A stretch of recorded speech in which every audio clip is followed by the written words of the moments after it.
اور جو رکوع سے پہلے ہاتھ چھوڑتے ہیں ان کو بھی الفاظ کے ساتھ یہ کھلا چیلنج ہے کہ دنیا کے اندر ایک حدیث لے آئیں کہ رکوع سے پہلے کبھی رسول اللہ صلی اللہ علیہ وسلم نے ہاتھ چھوڑے ہوں.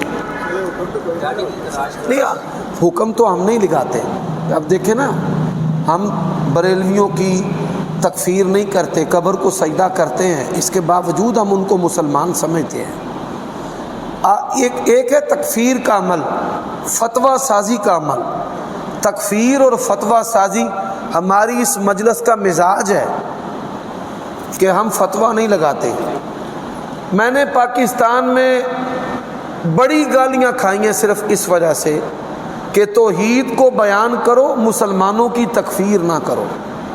توحید کو بیان کرو, کافروں کی تکفیر کرو جن کو قرآن نے کافر کہا ہے, جن کو مولوی کافر کہتا ہے. یعنی توحید بیان کرنی اور بریلویوں کو اسلام سے باہر نکال دینا, توحید بیان کرنی شیعوں کو اسلام سے باہر نکال دینا. اب اللہ تعالیٰ کا شکر اور کرم ہے کہ ٹھنڈی ہوائیں چلنا شروع ہو گئی ہیں کہ ان کو سمجھ آ گئی ہے کہ تکفیر کافر کی گردانیں پڑے بغیر توحید بیان کرنی ہے. ایسے ہی نامنفی نمازوں, جو بھی امت کے اندر کوئی شخص عمل کرتا ہے اور وہ اپنے فہم میں اس کو رسول اللہ کا عمل سمجھتا ہے, اسلام کا عمل سمجھتا ہے, ہم اس پر کوئی فتویٰ نہیں لگاتے. بات کی سمجھ آئیے؟ یہ فتوے لگانا یہ حاکم کا کام ہے. لست علیہم بمسیطر.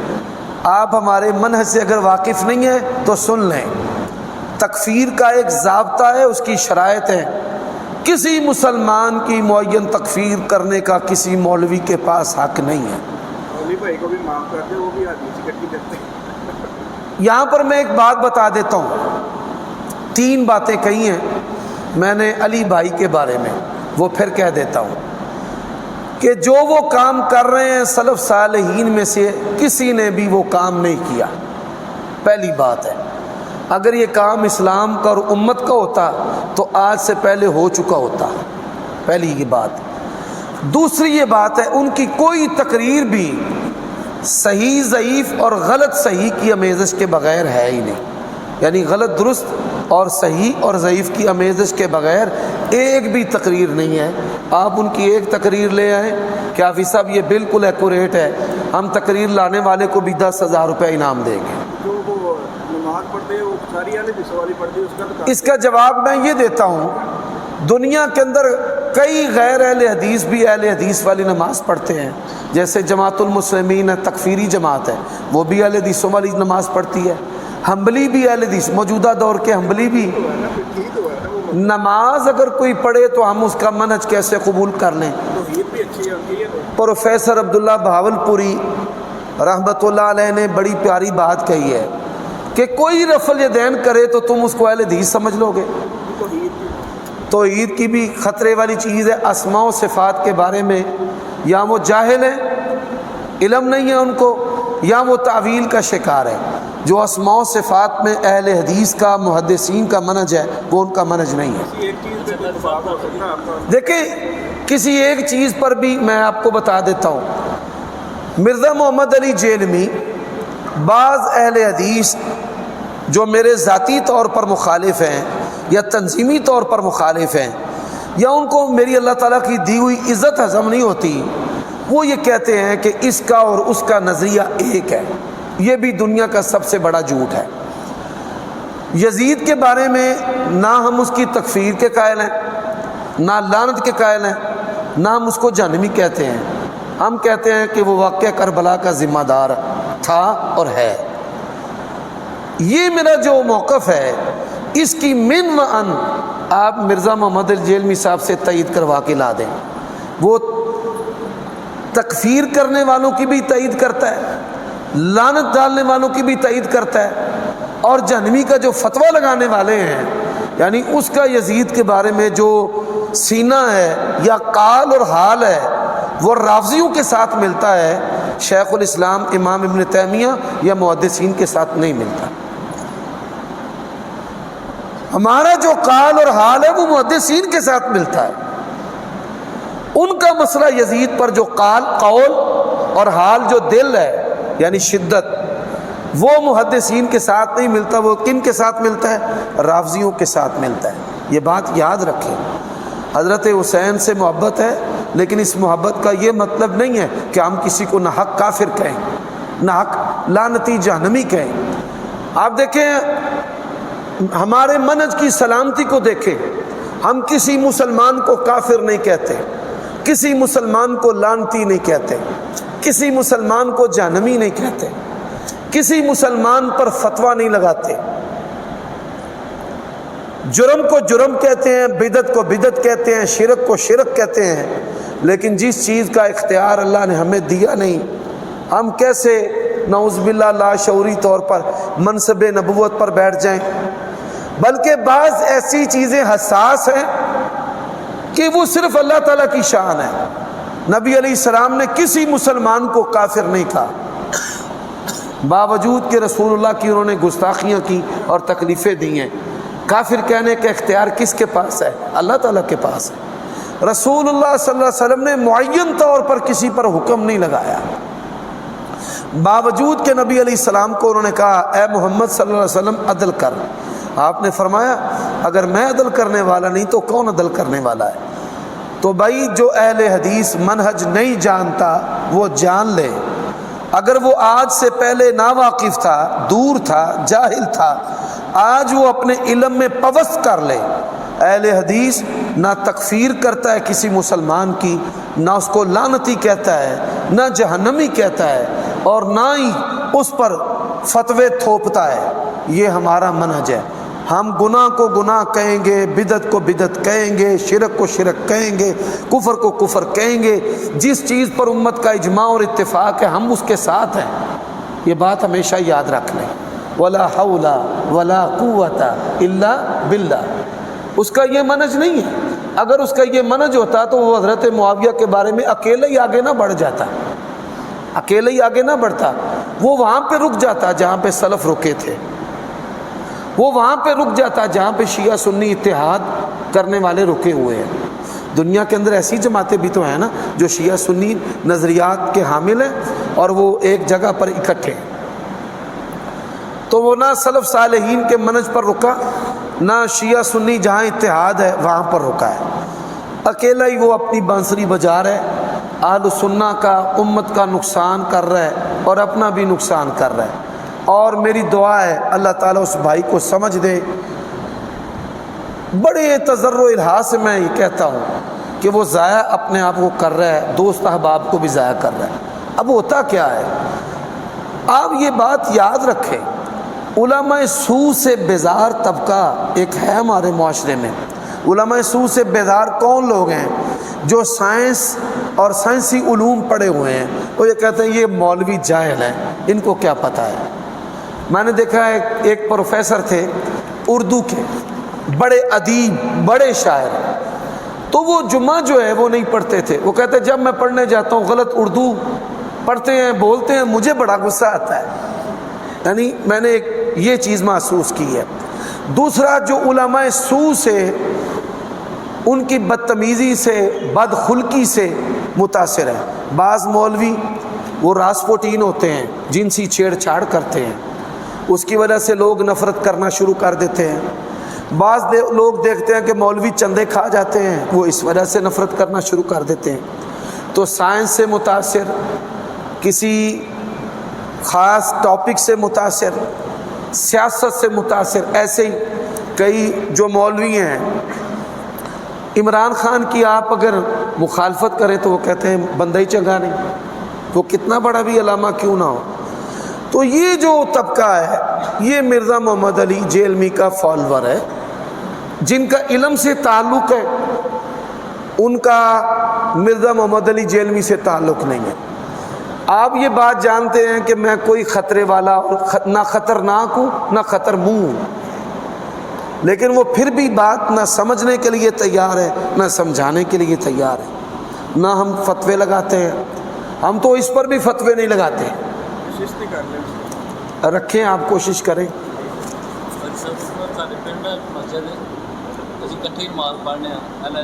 سوال ہے، فرماتے ہیں کہ ہماری مسجد کے اندر تینوں مکاتب فکر اکٹھے نماز پڑھتے ہیں، اور ہمارے جو امام مسجد ہیں ان کا تعلق دیوبندی مسلک کے ساتھ ہے۔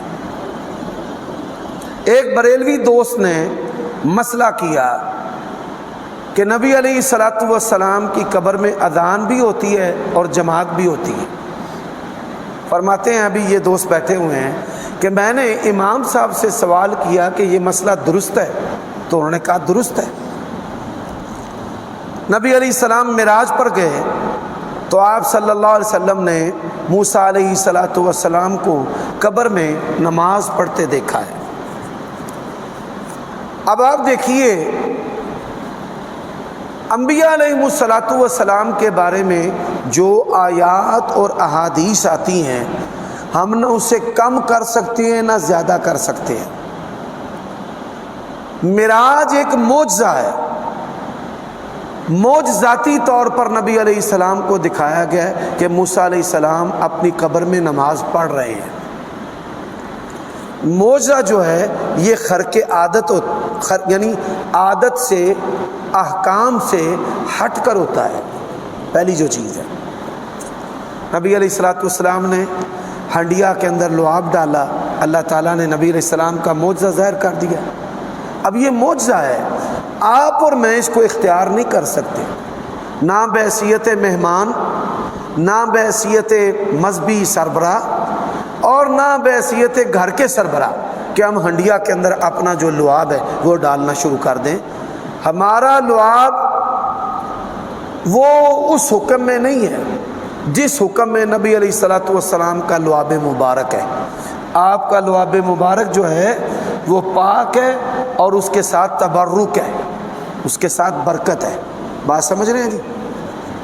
اب آ جائیے جو قبر کی زندگی ہے اس کے بارے میں گزشتہ خطبہ جمعہ میں بھی یہ سوال ہوا تھا تو میں نے مختصر اس کا جواب دیا، آج قدر تفصیل سے جواب دیتا ہوں۔ اللہ تعالیٰ نے ہمیں عالم ارواح میں پیدا کیا ہے، ہمارے پاس یہ گوشت پوست کا وجود نہیں تھا۔ ہمارے ماں باپ کے ملاپ سے پھر اللہ تعالیٰ نے ہمیں ایک وجود دیا، اور یہ وجود مجموعہ ہے روح کا اور جسم کا۔ جب انسان مرتا ہے، اللہ یتوفی الانفس حین موتها،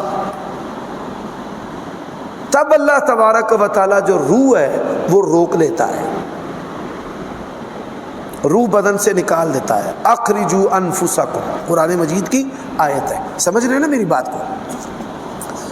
اب یہ جو روح ہے یہ الگ بات ہے کہ روح جو ہے وہ کہاں جاتی ہے۔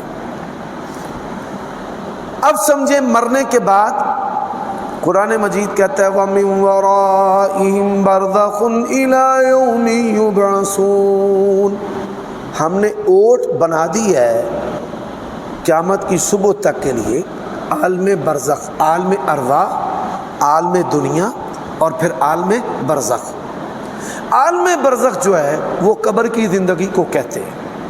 قبر کی زندگی، قبر کا ثواب یعنی راحت اور عذاب قبر، ہمارا دونوں پر ایمان ہے۔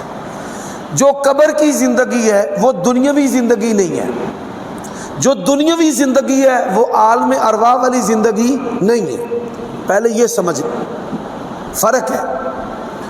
اب قبر میں عذاب بھی ہوتا ہے، ہمارا ایمان ہے، تو عذاب اگر احساس ہے تو عذاب ہے نا، اگر زندگی ہے تو عذاب ہے نا، میری بات سمجھ رہے ہیں نا جی؟ ایسے ہی جو انبیاء ہیں، نیکوکار ہیں، ان کو قبر میں راحت ملتی ہے، جنتی بچونا، جنتی دروازہ، ویلکم، خوش آمدید، فرشتے اس کو لوری دیتے ہیں، نم کا نومت العروس، سو جا جس طرح پہلی رات کی دلہن سوتی ہے، اس کو لوری، حدیث میں ہے، ہمارا ایمان ہے۔ اور جو برا ہے اس کو مار پڑتی ہے، آگ ہے اس کی قبر کے اندر۔ تو قبر کی زندگی دنیاوی زندگی نہیں ہے، اور قبر کی زندگی اتنی ماننی ہے جتنی دلیل آتی ہے، اذان کی دلیل کوئی نہیں،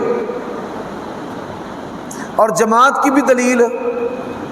اب موسیٰ علیہ السلام نماز پڑھنے کی دلیل ہے، اور کسی نبی کے بارے میں مولوی صاحب نے کیوں نہیں کہا؟ اور کسی نبی کے بارے میں ہم یہ بات نہیں کہہ سکتے، جتنا آتا ہے اتنا ہی کہیں گے۔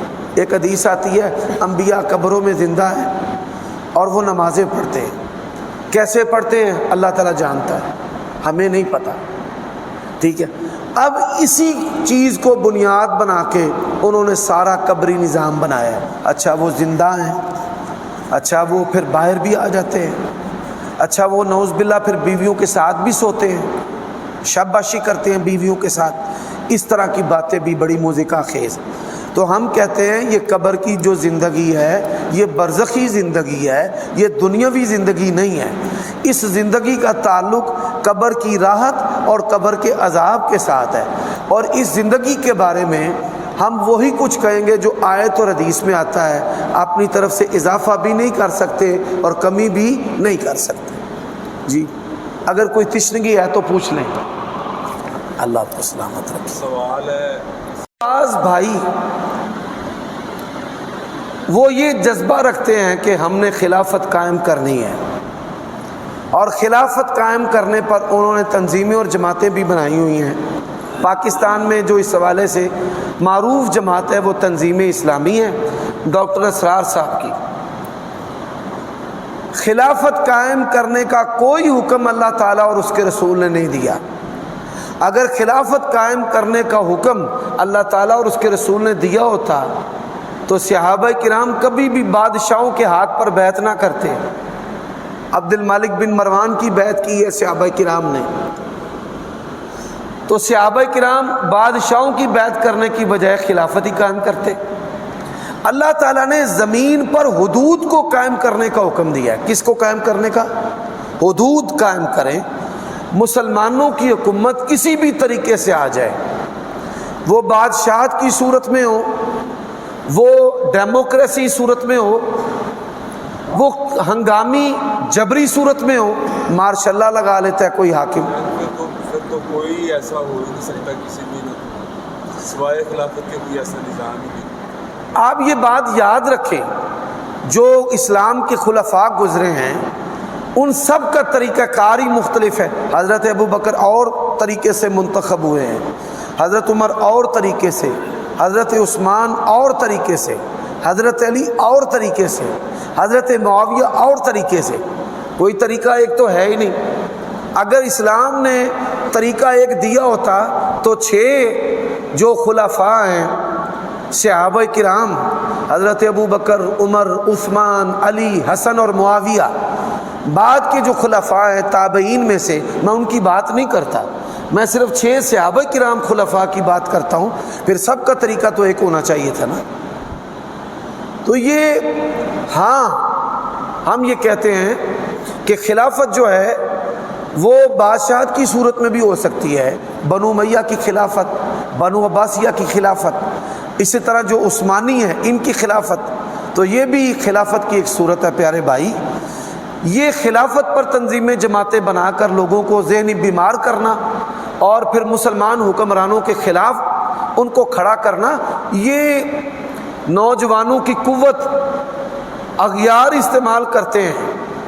دنیا کے اندر CIA امریکہ نے کئی ایسی تنظیمیں جماعتیں بنائی ہوئی ہیں، اور پھر ان تنظیموں جماعتوں کے ذریعہ وہ مسلمان حکومتوں کے تختے الٹتے ہیں۔